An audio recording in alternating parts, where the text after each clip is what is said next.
Now, I will ask my friend Rajesh to continue and start hosting the panel discussion. Thank you. Good evening, all. I am Rajesh Sharma. Today, I will be hosting this panel discussion, which you all know is on the theme pollution management in winters as a part of the Green Summit organized by Chemistry Delhi Technological University in partnership with Avni, the Chemistry Club of the Eco Club of Gargi College, Delhi University, and Paritantra, the Eco Club of Acharya Narendra Dev College, Delhi University. Now, before moving on and starting this panel, I would like to say some words to my audience that thank you all for taking out time out of your busy schedules and joining this meeting. As we all know that we don't have time for such things. We usually go in the meetings like comedy shows, etc., etc. But today, I would like to thank all of you for coming up and thinking about our Mother Earth and nature. So any of you, if having any questions, just go on and write in the comment box anytime. If I have time, I would surely ask to it our experts, as well as that we will having a question and answer section. I would like to welcome our first panelist, Mr. Anil Kumar Dikshit, who is the core faculty of Environmental Science and Engineering at IIT Bombay. Welcome, sir. Please turn on your mic. Hello. I think the sir will join. So, yes, sir. Professor Anil Kumar Dikshit, are you there? I think he will join in a moment. So, next move on to our next panelist, Dr. Eliora Ghosh. Now, she's a fabulous lady. She's the assistant professor of environmental toxicology in School of Environmental Science and Jawaharlal Nehru University. Welcome, ma'am. Thank you very much. I am applause to be with all of you. Yes, ma'am. So, our third panelist is Mr. Sanjay Mishra. Mr. Sanjay Mishra is the editor and publisher at Environmental Annotations. Those who don't know Enviro Annotations, it is the newspaper focusing just on environmental issues. So he has worked in the field of environmental science for 27 years, which is quite great in itself. I welcome Mr. Sanjay Mishra. Hello, sir. Hi. Thank you for inviting me to this confluence. I mean, there are so many learned people. It's a great confluence. Thank you for inviting. Yes. So our fourth panelist, Mr. Rohit Relan. Mr. Rohit Relan is an environmentalist, CA consultant, strategy, planning and management of water bodies, rejuvenation and concept forest making. Welcome, Mr. Rohit Relan. Hello, Hi. Mr. Mohit Relan. Yes, sir. Welcome, sir. Thank you for the invitation. And last, yes, sir. And last but not the least, I would like to welcome Miss Riya Shrivastava. She's doing MS in Environmental Science at New York University and has joined us directly from New York. I welcome her also. So, welcome Miss Riya Shrivastava, ma'am. Thank you so much. I think it's afternoon, so good morning or good afternoon to everybody who tuned in. Thank you so much for inviting me here. So now we have all our panelists. So I think now it is the moment to start. And to the audience, please do not turn on your mics, maintain the decorum. And if you have any questions at any moment, just go and write it in the comment box. So since we know the topic is pollution management in winters, I would like to start with a very basic question, and that is, what is the pollution of winters? I mean, we say that pollution increasing in winters, but what does that mean? Is just that mean we are having smoke, we just see a blurry vision, or is there something more than that? So I would request Miss Riya Shrivastava ma'am to present her views on this topic. Yes. Thank you, Rajesh. So when we talk about air pollution in general, I think the most important thing that we must focus on is to realize that it is prevalent throughout the year. However, only the effects are experienced during the winter. So more or less, this is what we feel from the accumulation of our activities throughout the year, of all of the toxic pollutants that we're releasing throughout the rest of the year, which is what we feel or experience during the winters. So even though we feel that stubble burning or firecrackers would be the reason for this sort of a shift or a change, that is actually not the case. Dust and vehicular pollution are actually the two biggest causes of dipping air quality in Delhi, especially. So the dry and cold weather means that dust is prevalent in the entire region, and we don't see many rainy days between October and June. And dust pollution also then contributes to 56% of the particulate matter. So I think one of the biggest reasons that Delhi or UP in particular are facing the brink of this is because of their geographic locations, which means there is continentality and they're not part of any major air cycle. And as there are no major land or sea breezes to neutralize the pollutants, they are the ones facing the harshest effects of air pollution during the winters, where we see that there is denser air closer to the land, and which means all of the toxic pollutants are trapped closer to the surface of the air, which is Yes, the effects that we're observing right now. that's quite interesting to know. So from this discussion, I just came forward to the thing that now we are having winter pollution. Let's go deeper into why do we have winter pollution.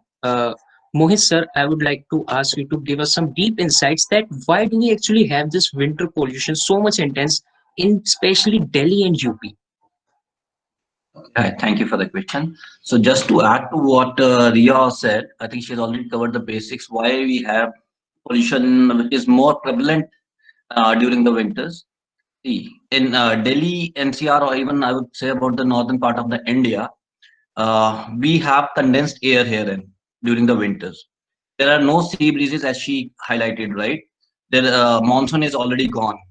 So there is no air breeze that will take these pollutants which are present in the form of PM particles and dust, stubble burning, pollution that is being emitted out from the industries, vehicular pollution. All these components get formed into a condensed layer. They form a bowl, I would say, and that bowl is which is always rotating around Delhi NCR, because there is no air which can take this pollutant or these I would say all these particles which have been emitted out of various sources True. from the western to the eastern part, because at one side we have, I would say, open area which is Rajasthan, and at the other end we have Himalayas. So there is no place when this breeze can go out and take these out of Delhi NCR. That's why they all get condensed and accumulated at one place, and that's why the impact is more. Moreover, there is winters.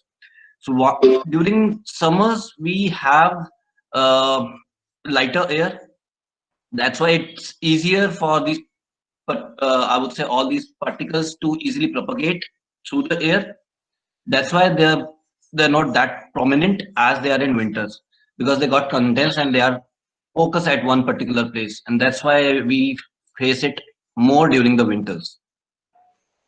That's quite interesting to know again.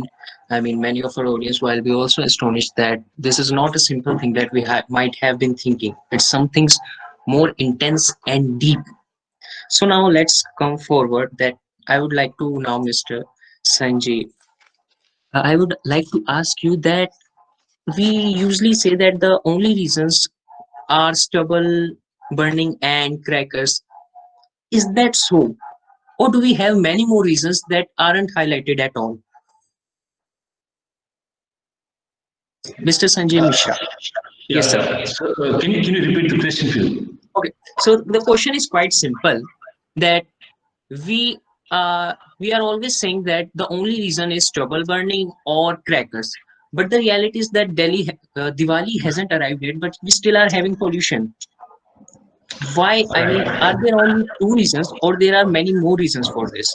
There are definitely many more reasons. Two reasons besides these two reasons were actually mentioned by Ms. Shrivastava. Dust. dust, road dust basically. One is traffic movement. Then, stubble burning is definitely one issue, which is probably sometimes which is causing more than 40% of air pollution. Similarly, crackers, of course, that is a time within a short time we have a high rate of emission. But besides that, we have industrial emissions, which is contributing more than probably 30% or so.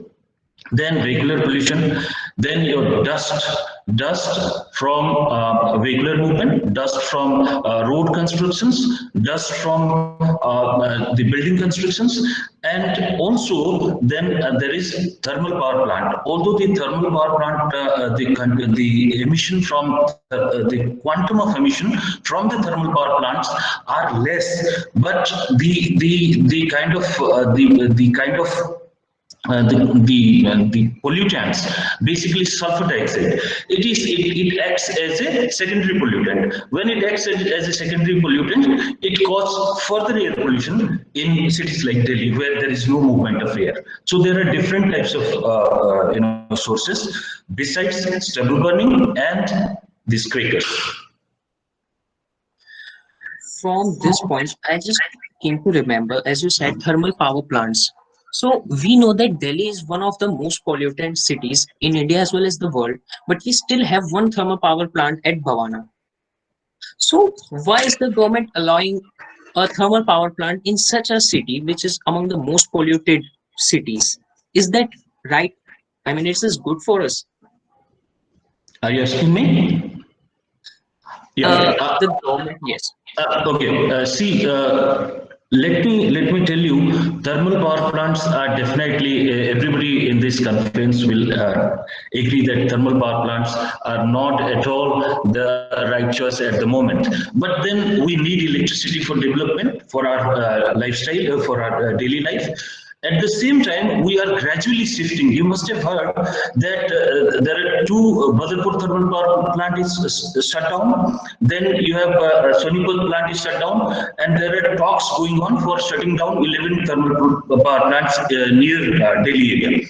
The government has already, in the budget, actually, the government has already passed they've taken a measure that phasing out of the old TPPs, thermal power plants. And they will be investing somewhere around 46,000 crore or so towards super thermal power plants, like the liquid to the coal to liquid technology, which will be less polluting. But at the same time, India is having a huge potential of solar and other renewable energies. So in that case, the government is working definitely towards solar, the promotion of solar energy. Probably rooftop solar energy will be another thing which will come to us. But yes, as you rightly said, that is not actually going as per the today's scenario. The Bhavana, as you mentioned, that may not be the right choice. We must, look forward to energy conservation, one, and at the same time, we should try to avoid these thermal power plants. Yes. So that's all is quite interesting. So now I come to Eliora ma'am, and the question that you might be able to answer the best is that what are the toxic effects of these wind pollution in winters on us? So it's my pleasure to be here, surrounding by all Our that pleasure, ma'am, to have you here. environmental scientists. I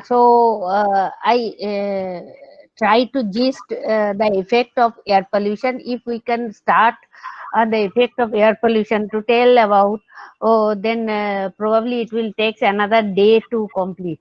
So there are plenty of effects on air pollution.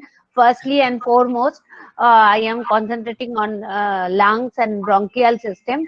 If we think about lungs and bronchial system, then first and foremost, I will talk about only the particulate matters, because if we think about the Delhi pollution system, there is ammonium sulfate, nitrate, different types of nitrates, simple sea salt, sodium chloride type things, crystal dust, soil particulates, as well as plenty of transmitted materials are coming, as Mr. Mohit has also told and covered by Ria also. Oh, there are, but all those things have a mechanistic toxicity on the biological system, and that biological system effect has been termed as biological effect doses. What are the doses? This still now, not a single scientific report has come from whole world. This is the dose of that PM 2.5 or PM 0.1 or something like that. So the dose is absolutely undecided still now. But what is the effect? If we think about effects, first the particulate matters. These particulate matters, if we go, if we think it has already entered within our system, within the bronchial system through air. From there, if we start, then the bronchioles, all the cells has been infected. How it has been infected? It has been stressed in certain way, which has been termed as production of free radicals. This is a basic biological system where if the PM10 below PM10, if it has been introduced, it has the effect on the biological cellular system. It has been found, it has been observed and already proven. So these free radicals generally produce oxidative stress, and this oxidative stress is very much immensely involved in inflammation. All of us knows about inflammation. Inflammation has plenty of biological signaling system involved, and one of them is our free radical. And when that free radical induces that inflammatory proteins, inflammatory signaling system, then COPD, which has been told by some of the panelists as chronic obstructive pulmonary disorder, another is asthma, another is, and the most importantly, we know about chronic heart diseases, and ultimately the cancer. So where we start and where we complete, we don't know, depending on the immunity or the system anatomy and physiology of the human being, the particular human being. The development of COPD, asthma, CHD to cancer is very important. So now from you said the word asthma, I was just looking at the comments, and here comes a quite interesting question that if a person is using air purifier, is he at greater risk for heart and asthma attack once he steps out in this polluted air?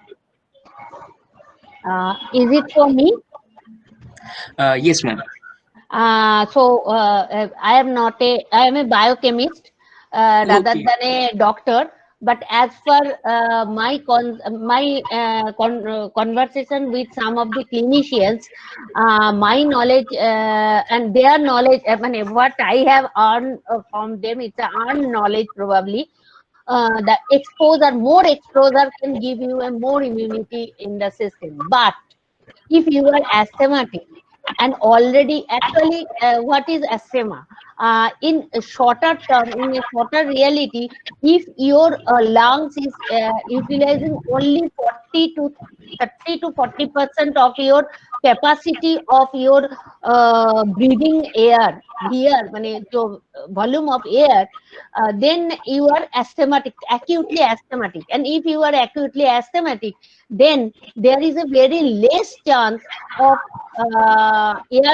effect of air purifier on you, firstly. Secondly, if you are not asthmatic, above 70%, actually maximum 70% of our capacity we can hold on in a very normal condition. And with that pollution system, if it is PM value is what is 400 or 500, below 300, acute, moderate. In biological term, it is the acute COPD or not. That is the phenomenon. So when we are distinguished with moderately COPD and acute COPD, we are systematically analyze how much volume of air they are taking, breathing actually. And in that sense, if it is below 70%, actually not below 70%, if it is 56 to 40% of its capacity, then we are talking you can use air purifier and try to protect yourself from air pollution. But if it is beyond that, then I think clinician only can guide you what to do and what not to do. Well, that's quite interesting to know. And now the next question is, now after human health, I mean, it's quite important to also know what is the effect of this pollution, especially in winters, on our environment. I would like to ask this question to Ms. Riya Shrivastava, that what do you think? What are the effects of this pollution on environment in this winter season? Thank Or you for general? the question, Rajesh. So, when we talk about pollution in general, as Ms. Illora stated, we also need to consider. Oh my God, I think I lost my connection. Just give me a second, please. No, everything is fine, man. We can see and hear you. Oh wow, okay. So it's just my screen then. All right. So I'll just move on. All right. So when we are talking about pollution, we also need to consider the fact that India has one of the highest cases of tuberculosis in the world, and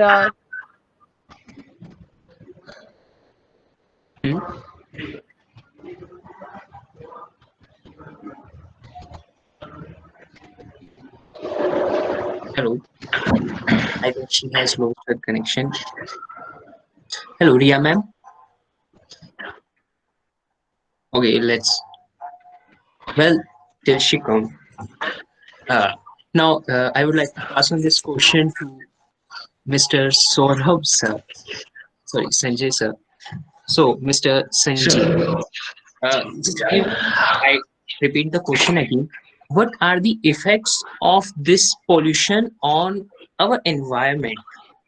I mean, we know there is a quite dense pollution in this winter season. What is the effect on environment? I think you are the best person to give a ground report on this. No, in fact, let me tell you, just a few moments back, we were listening to Professor Shastri. He was telling, he was actually telling that, you know, when we burn the petty stuffs, the stubble burning, you know, it leads to a lot of problems.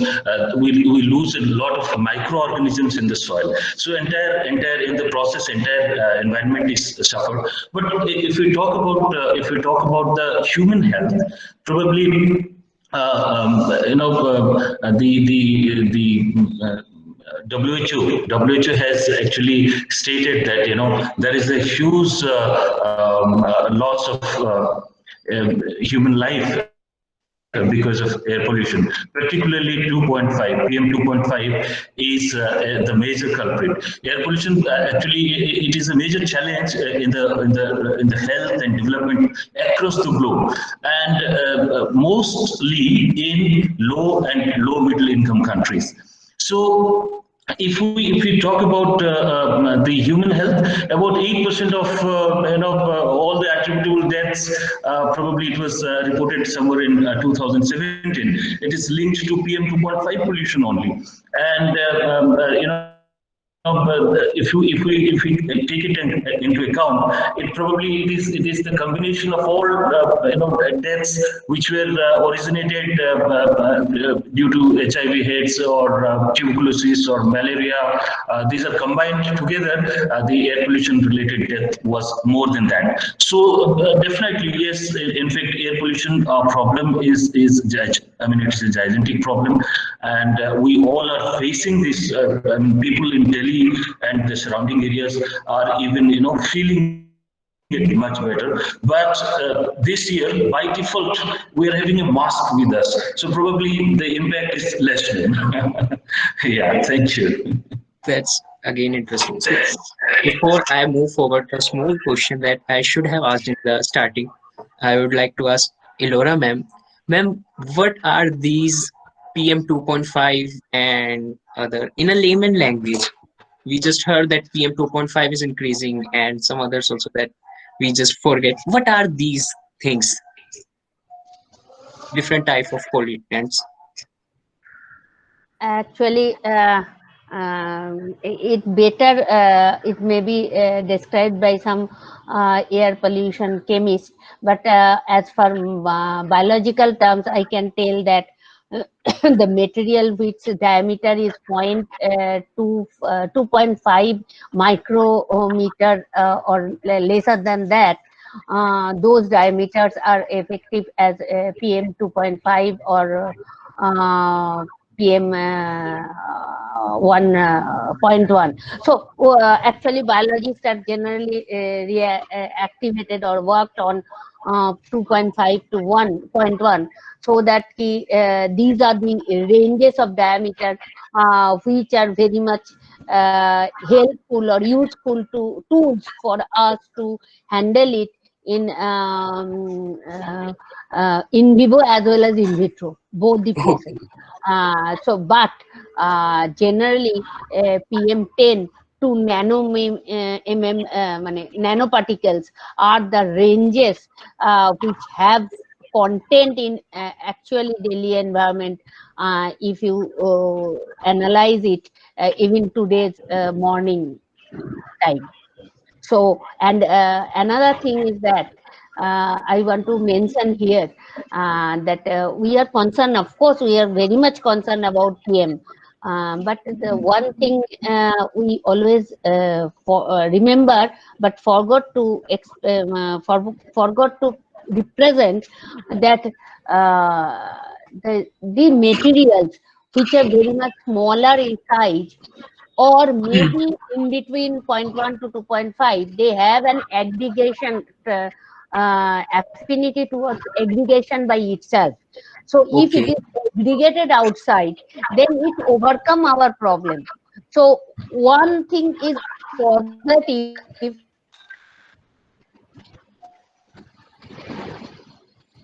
the 0.1 to 2.5, it is beyond the lower level of that and higher level of that, then you cannot control it by aggregation, by natural aggregation. That is the natural phenomenon. So it has a huge effect, huge effect, and that effect probably we cannot overcome. That may be worse than coronavirus even. Yes. So before moving on to the coronavirus, I will come to that. I would like to ask Mohit sir, can you tell that you just talked about the environmental effects of this pollution? How do we strategize to control that? Thank you for the question. It's a really important question considering what we are having here. We all have how pollution is entering the environment and it's staying over there, right? So the solution has to be get rid of it or absorb it, right? Now, definitely on the human beings, if we talk about, or the fact of matter, any living being, right? If any of them will absorb it, it will have an impact on them, right? And that's what we have been facing through the climate change. There have been so many people who are now suffering through, as ma'am also, Dr. Ghosh also pointed out, right? Respiratory diseases people are facing, like anything. People are dying. There are chronic diseases leading to heart problems. Right? Now we have to control all these by the natural method, because all these pollution that has occurred, right, that has occurred primarily due to, I would say, mechanized transformation that we have adapted, the industrial revolution that we have adapted. We have left the natural process, the sustainable development that we always talk about. So that has always been kept aside whenever we take any decisions, whenever we talk about development.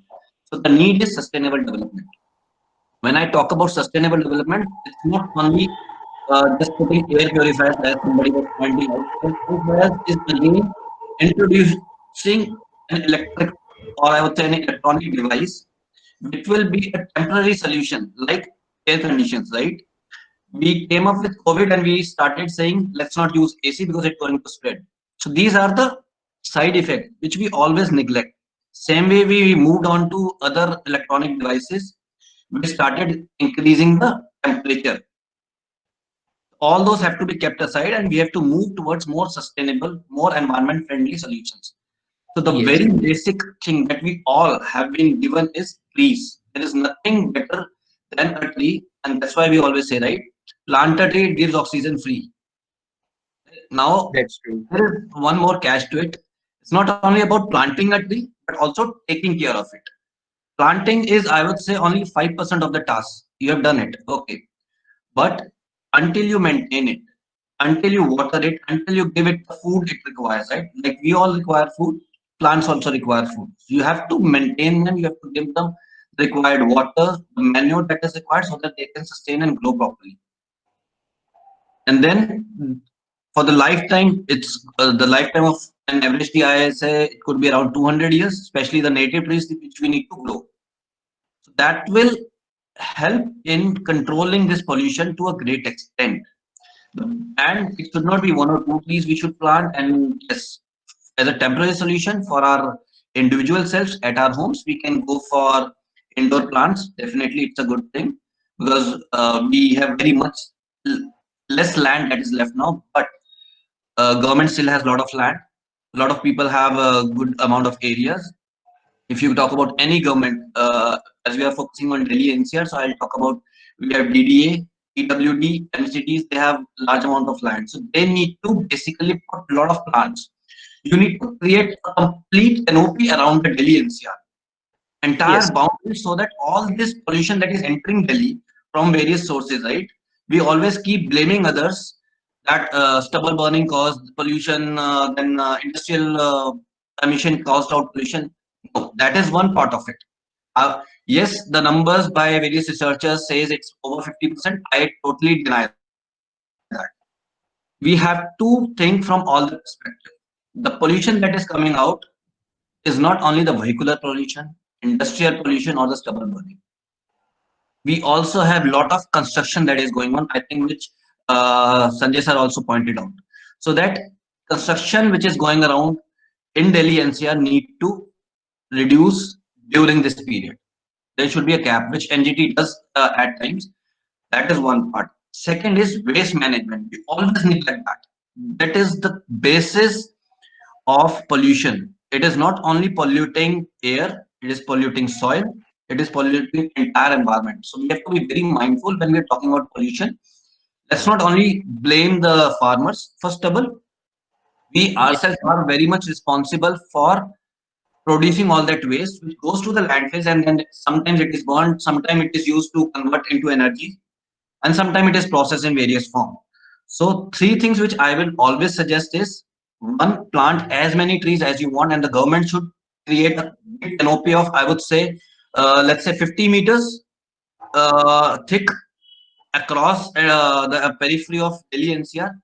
And then within Delhi itself, we should have, based upon the population, right? I think we should have over 10 crore trees. That is the bare minimum, I think, should be required within the city, in addition to what we should have at the periphery. How we can achieve it? Government have their own plans, right? They always say we will be planting lakhs and crores of trees every year. Yeah, but true. planting is not a solution, as I said, right? You need to come up with a proper plan of how you are going to maintain it, so that basically that particular sapling of 1 feet or 2 feet grows to that 15 feet or 25 or 50 feet long tree. Then only after 10 years or 15 years, we will be in a situation wherein this pollution can be curbed. Second is waste management, which now the MCBs are actively acting. They are processing all this waste. There is energy, waste to energy plant, waste to power plant that are now being set up by Delhi government and the municipal corporation, which is a really welcome step. I hope that becomes a success. And then the third is water bodies. You always neglect that. Water is the essence of life, right? So that whenever we are talking about environment, we have to be mindful of all the parts. As I said, air, water, and soil. all these combined form an ecological system. If any of them gets impacted, the entire environment gets impacted. If we had got enough water bodies, we might have reduced pollution, right? Because the ecological cycle will keep revolving. There will be more water, more evaporation, more trees, again, more photosynthesis. All these things will help in absorbing this pollution because you will have more rains, you will have more wind. Because of this concrete development that we have, and we have spoiled all our land, converted them into dump yards, converted all our water bodies into dump yards. That's the reason we are facing all these challenges. And as I said, the solution is plant as many trees as you can, revive as many water bodies as you can, save the water as much as you can. That's my solution. And manage your waste within your household, or at least give it to the right authorities, municipal corporation. Just don't think that it's not your garbage and you throw it and you just neglect it. And stop intervening. Okay, in government policies, they are doing their job. It is now our job to pitch in, to be responsible citizen. I can assure that none of us, none of the people who are present here or who might listen to this talk or anywhere else also, will dare to throw a single piece of garbage where Ria stays, right, Ria? Because the fine is high. Nobody will do that, but we will do it in India. Why? Despite we also have to segregate our waste, and if we don't, then we have a fine of around $10,000 a year if we don't segregate our wastes in the right way. So right, and that's the reason that's the thing that is lagging in our country, and that's why we are making a mess of our environment. So we need to be mindful of all three things. We need to save our soil, we need to save our air, we need to save our water. Then only collectively we will be able to solve the problem of environment pollution. Thank you. Soil, water, and air, the all three basic things. Yes, I think everyone would remember this now. So let's just come to a very important question, that the COVID pandemic and this pollution. What do you think? What is the combined effect of these? Ms. Ria, I would like to request you that you should come forward and answer this. COVID plus this pollution, what is the effect on human health? thank you for the question, Rajesh. I would also like to apologize for my unstable internet connection. But moving on to your question, I would like to say that it is now time to take even more precaution than we had during the phase of the virus, because not only is a second wave predicted, India also had the second most number of cases in the world of COVID patients, which means that there's going to be compromised immune systems, there's going to be compromised respiratory systems.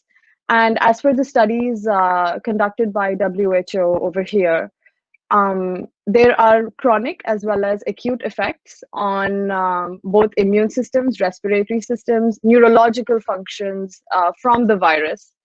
So when we are talking about combining those effects with particulate matter and hazardous gases, carcinogens, patients who have had COVID should probably not be stepping out at all. I know that there is a theory about antibodies, but however, that is only restricted to the virus and not to your susceptibility to respiratory illnesses or the functionality of your immune system when it comes to particulate matter and absorbing them.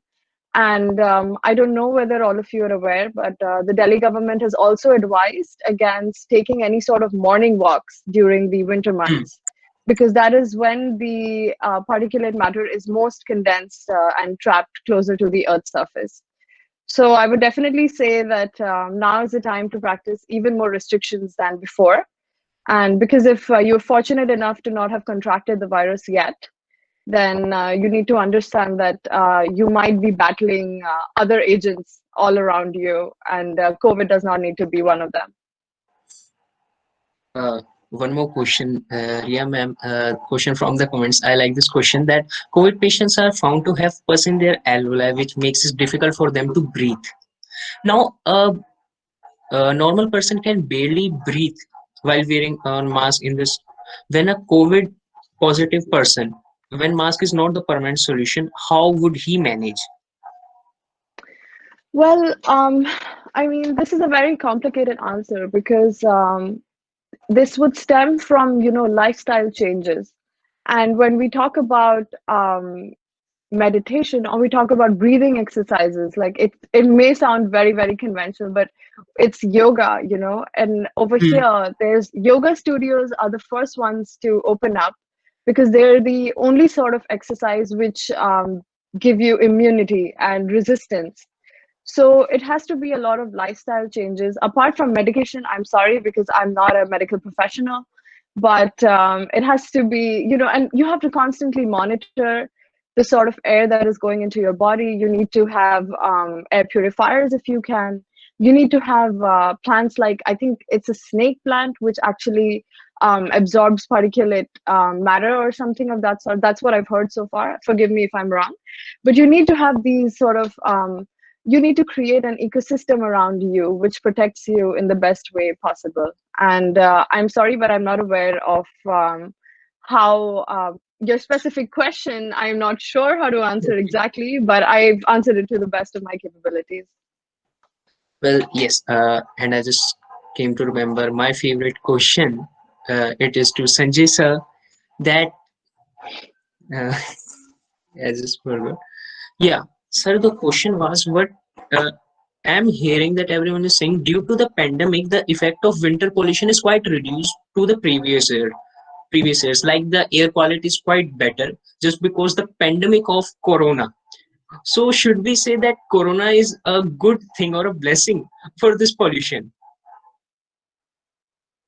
Well, that's a good question. In fact, because you see, if we calculate per annum emission, then probably yes, what you are saying is right.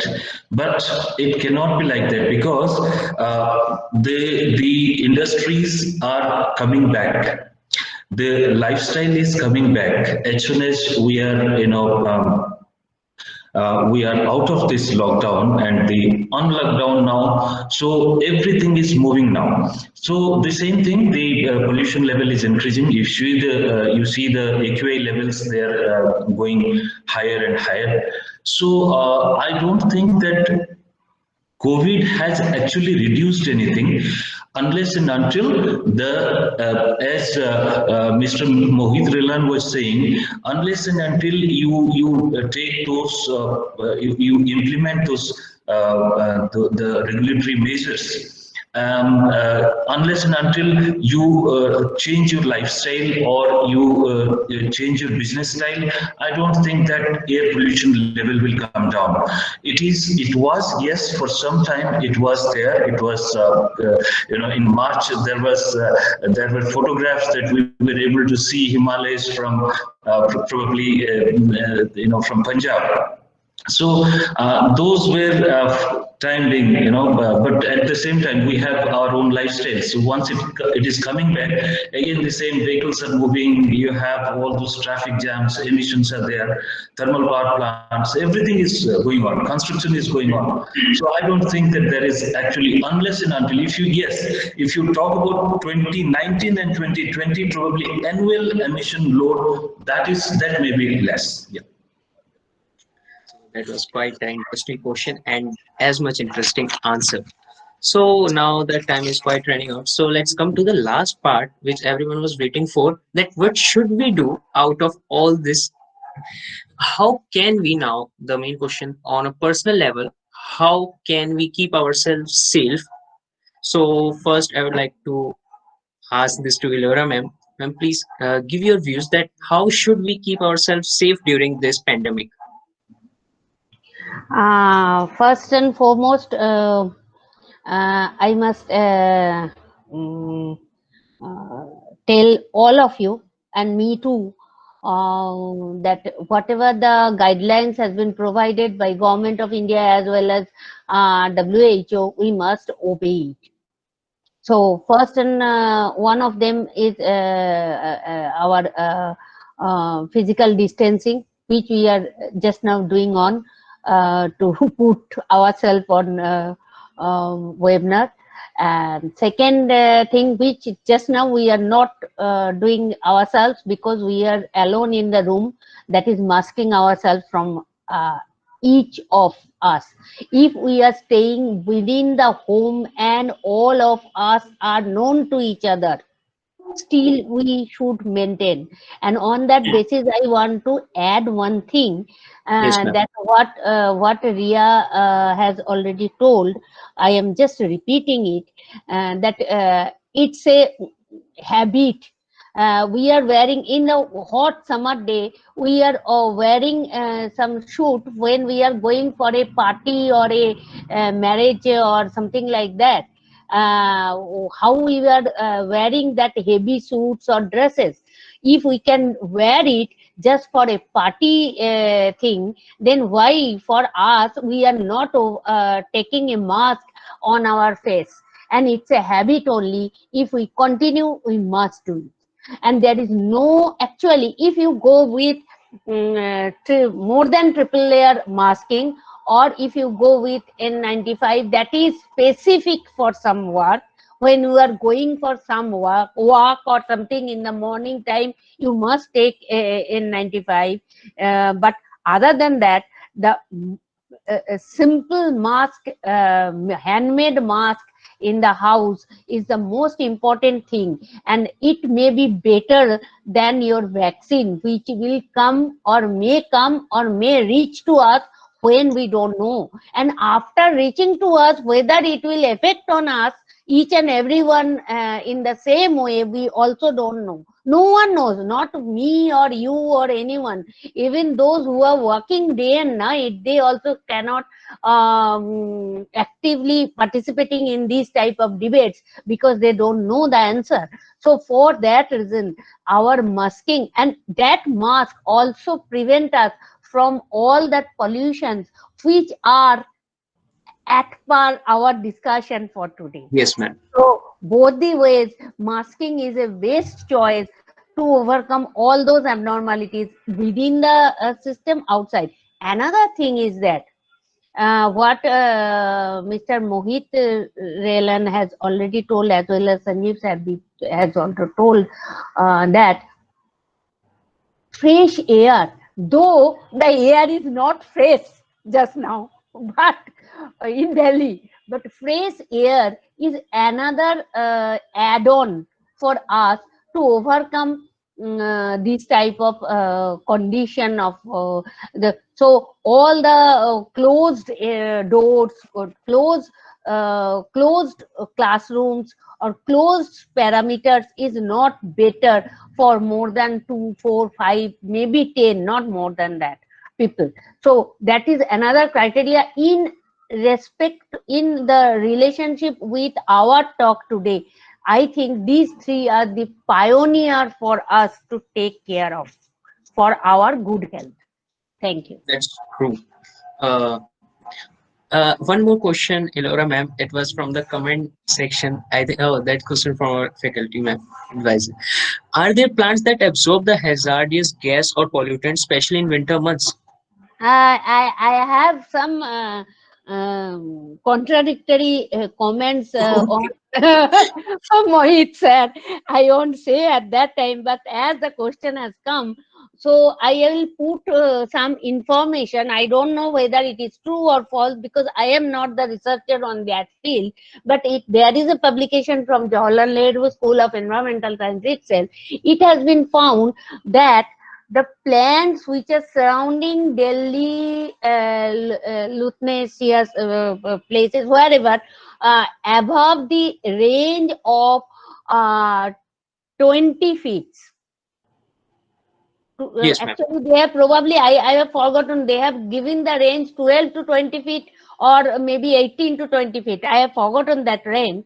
Those range of plants are another hazardous component in Delhi pollution because the flow of Haryana, Punjab ashes, they have clapped it, absorbed it so quickly, and they put it on them, and after that only they gradually throw it within the Delhi airs. So that is a positive outcome from the high level plants, higher height plants, height avenue plants. Actually, those who are all are avenue plants. So washing of that plant, which watering on those plants is another criteria which probably Delhi Pollution Control Board has given the order to Delhi government to wash them with proper watering them, so that they washed off. And if it is not washed off, there is no choice. And there are very little, very less plants are there which have the capacity to absorb the material below 0.1 and above 2.5. So it is only deposited, and the other part in between 0.1 to 2.5 is only aggregated and precipitated on them. So everything is coming. And sorry, I think Mohit sir has want to add something also. Yes, Mohit Right, sir. right, ma'am. I think, ma'am. So I was not contradicting.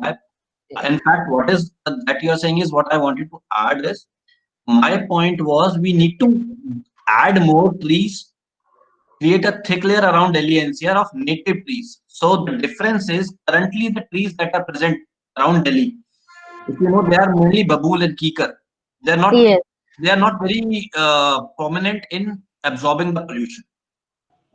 So that's why I specifically called out native trees is what we need more, which absorbs more pollution is what we need, which form a big canopy. Currently, trees which you are saying 15, 20 feet are babool and kikar. They don't form a good canopy. They are not good absorbing in Yes. terms of pollutions. And to the question which Rajesh was asking, the plants that we can put indoors, right? And I think he has already pointed out one of the plants, which was snake plant. So just to add on to that, we should have snake plant, we should have lily, we should have lemongrass, we should have uh, uh, I think aloe vera is a good plant to have. Then you can have syngonium, you can have jade. These are some of the good indoor plants you should have. I too have some of these plants in my home. Yes, so as I initially also called out, these are some of the plants you can keep for yourself rather than having an air purifier. Have these natural air purifiers. There's one plant you can see just behind Ria also. So that's what I Yes. have. So, continuously, my focus is on that plant. It really creates a different vibe altogether in the room, right? So what we need to have is a eat healthy, have a healthy life style. That's what is the crux of life. That will not only get you out of this pandemic, in fact, any kind of problems, any kind of pollution, any kind of issues that we face across. Even if we talk about, I think, yoga and meditation, and these are also the ways wherein we not only boost our immunity, but it also creates good vibes. It's all about creating good vibes, positive vibes around yourself and in your environment. That's what I wanted to just add to what ma'am was saying. So yes, and when I said maintaining the plants, I meant that only, ma'am, that we need to water them, we need to maintain them. If we won't maintain them, that means the dust is lying on there. And the moment there is a bit of air, the dust will fall into the air. So that I think we both are in line to what we wanted to convey. It's just like I think the choice of words might have impacted that. Thank you. So, so now I just come to this question. We are talking a lot about Delhi, and Ria, ma'am, I would like to ask, what is the difference between the activism about these things in Delhi and the USA as you live there? What do you think? What is the difference in the people, how they react to these things, and how they keep themselves safe? Thank you for the question. So before I begin, as students who are interested in challenging the conventional ways of current human scenario, I would say that an environmental impact draft or an environmental impact statement draft is your absolute tool to actually going out there and making a difference, because there is always a public comment period for whenever the government releases this sort of a document. So the public, such as all of you, can actually get involved and can raise your concerns when it comes to any sort of construction, demolition, renovation project, which you think might impact the environment in a negative way. And for example, Mole in Goa, that's where all of the protests are happening, because I think there is going to be a very large industry going to be established over there by Mr. Adani. And so because there is awareness now in the generation today about environmental sustainability or renewability, so I think this makes a very big difference. And over here in the US, I would say that the laws have been enforced from the very beginning. Even though on a global scale, the United States might not seem like they believe in climate change or global warming, domestically, they have put in almost each and every possible effort to combat the effects of environmental pollution. And remediation is taken very seriously over here. So for example, in New York, as you know, it is a concrete jungle. There's nothing but bouts and bouts of buildings. And there have been around 1 million green roofs installed within the past 1 year just to combat and harvest the rainwater that New York has ample of. And there's going to be public composting sites where everybody brings compostable kitchen waste from their houses. And there's a huge pit where all of this waste is collected. And I think after a month, they give it out to whoever needs it in the public. So I think when we promote practices which are profitable for both the government and for the citizens, there is an easier to establish understanding. And it would also be important to understand that the law enforcement is so strong here that, as I mentioned, when it comes to segregating your waste, if it comes to spilling every sort of corporate responsibility that you could imagine, when it comes to spilling hazardous materials, or there is site remediation, even hazmats from laundry sites are taken very seriously. There is a certain threshold that they cannot cross, after which they will be penalized. So overall, I think India is starting to make those efforts in the right direction. And there has been a lot of controversy, I think, regarding India's environmental impact assessment statement for 2020. So I think, but personally, I feel like the changes are not that drastic. And it is or the youngsters or the young generation or the citizens who are genuinely concerned. They have to speak up and they have to get more involved. And I think we speak from such a point of privilege that we are actually talking about these repercussions and not experiencing them in the way that someone from below the poverty line would. So I think we can actually make a difference if we start segregating our waste today, if we start investing in renewable energy, if we start planting more trees, if we take environmental concerns more seriously, we start using locally sourced items. We don't spend on items that have a lot of shipping, use a lot of fuel. So I believe these sort of tiny changes could make a difference. And eventually it becomes a mindset. When you see a clean space, you usually feel like, okay, let me help this place remain clean. So when you breathe fresh air, you want to do everything in your power to ensure that the air remains fresh. And when the government and the citizens get together on board for something of this sort, it works out in a fantastic way. So that's quite nice, and we all are talking about the government. Yes, sir.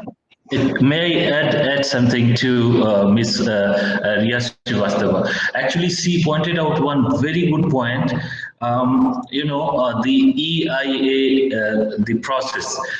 Let me tell you a very recent example. In Delhi, there is a Chinese of, you must have heard about Bharatmala, the National Highway Authority of India. They're creating a number of highways, they're linking a number of highways, and a couple of roads are moving through Delhi. One is going probably towards Sonipat, one is going towards Rohtak. So there was a public hearing.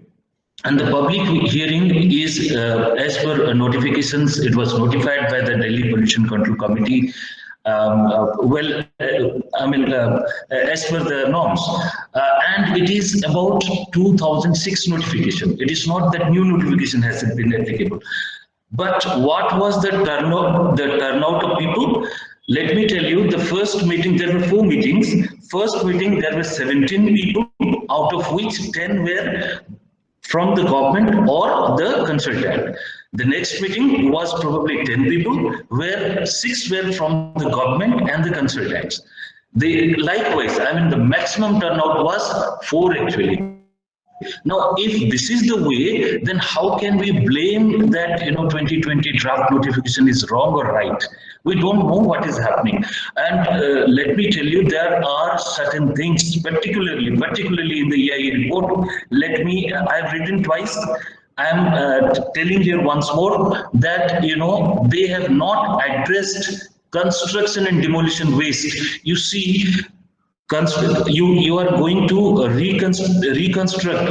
There will be demolition and then reconstruction of roads, and you can imagine what will be the quantum of construction and demolition waste, and how much will be the air pollutants linked to it. So this is something very important, and particularly when we are in such a confluence of a technical university, Delhi Technical University, I thought that it is pertinent to bring this point to you. Thank you so much. Oh, yes. So now everyone was talking about the government and government policies. I just came to remember something. The government policies by our Delhi government, as we all know that our CM is just making new and new policies. Many of them we know, the stable burning, we have just something new, and the Green Delhi app. Sanjay sir, what do you think that how much effective they are, the current Delhi government policies about this winter pollution fight?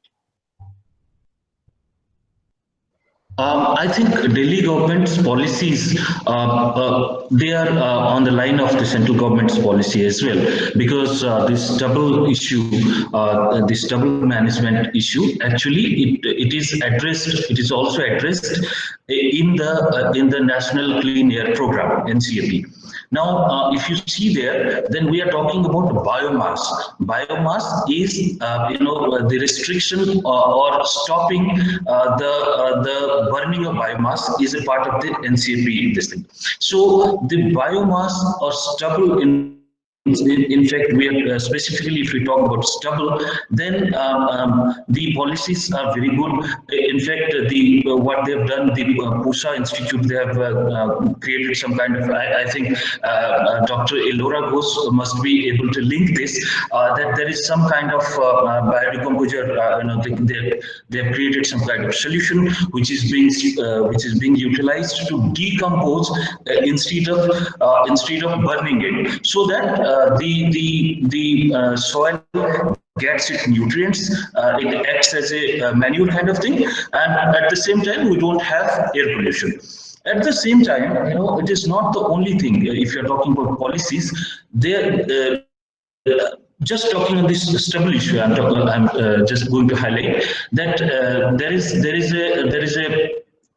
a mission, I think, that the biofuel mission, the biofuel policy, you can say, where we are going to generate biogas, compressed biogas, CBG.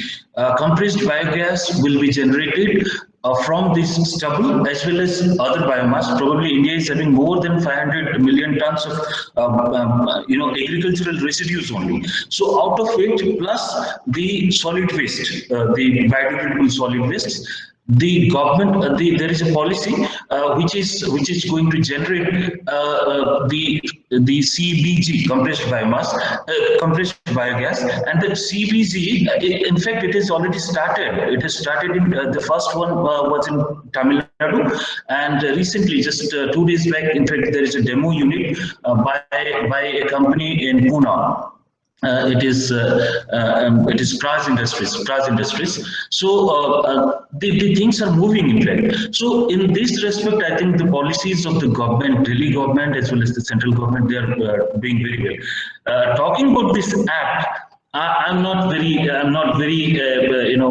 optimistic about these apps, because what is happening? You have got the responsibility to use the app for lodging a complaint. Complaint lodging is not the actually I'm not very optimistic on complaint lodging system. It is the responsibility of the authorities. They have to find out, and for that probably there is a need to capacity enhance the capacity of the institutions, which is essentially required at every level, central as well as state level. All the state governments should do that, including Delhi.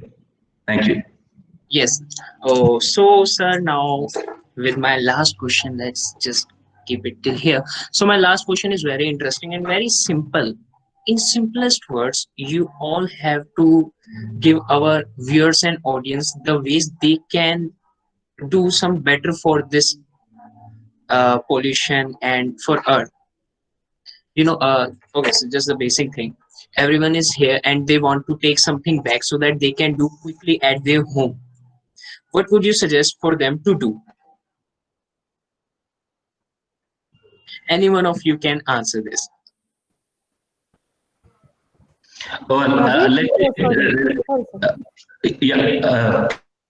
Yes. Can I take first? Okay, sir. Students, you are actually going to take up the next generation. Okay, so in this case, I would request you to actually concentrate on there are a number of issues, actually a list of issues I have, but one probably just the general things. One, probably, morning messages, we start with various videos and photographs. How much data is consumed in that?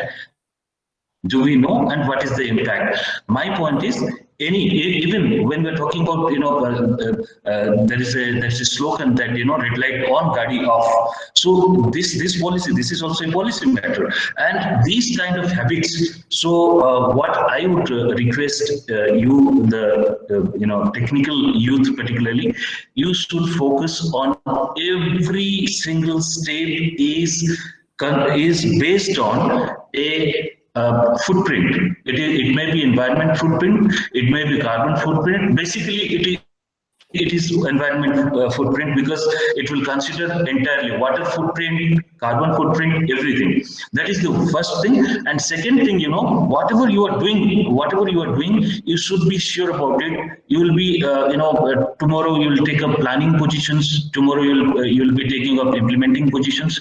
Whatever you are doing, take it on the basis of the national interest, on the basis of the national interest, instead of thinking about small state or any political. There should not be any kind of political interferences in this. I think that's what I want to say. Thank you. Yes. So now, Mohit sir, yes. Yeah. So I would like to add, so as for all the viewers who are currently present and probably who might see it later on.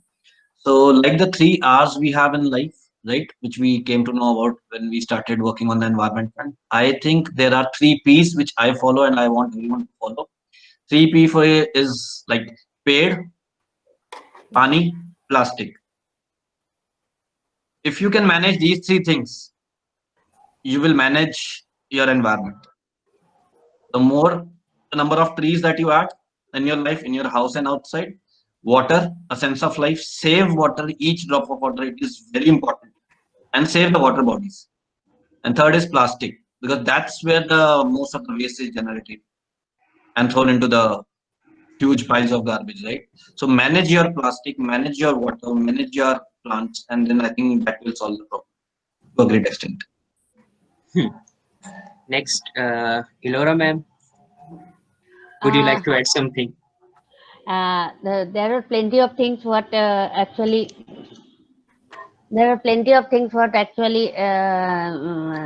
Sanjay sir has already mentioned. But related to this, I want to say 2 things. One is that masking is the most important thing which we should, all of you, all the students, and everyone should use. And whenever you are taking your foods together, even try to avoid just opposite back to back, so that the if at all it is not that it's a very bad thing to have corona. This sense is, this social stigma is very profusely surrounding whole society. I have seen it. That's the worst thing I probably think we should have. We should help everyone avoiding the communication and connection. That is the only thing for corona. And so the masking and separation from each other is most important. Another thing which Mohit sir just now has told, as a toxicologist, wherever I go, wherever I given my talk, I speak everyone, and for the teachers training and all those things, wherever I speak, I request everyone at the last that please stop using any type of plastic. Please stop using any type of plastic. Converted to old age. Okay. Thank you. That's my request to everyone. I don't know if it is possible or not. I have no idea. Thank you very much. Yes, now finally, Ria ma'am.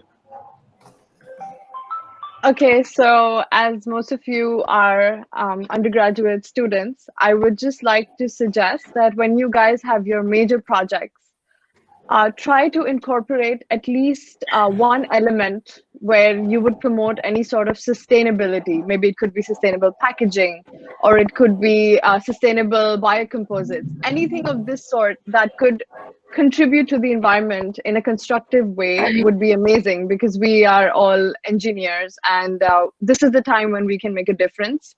Secondly, I would also like to say, if there is any way in which you can hold big corporations responsible or make them accountable for their actions by signing petitions, or even if it's like one single tweet, or if it's just raising awareness about issues that are happening around us and they are going to affect us in a domino effect, then it is very important to raise your voice, at least write about it or sign any sort of petitions or go to any gatherings that would help in combating this.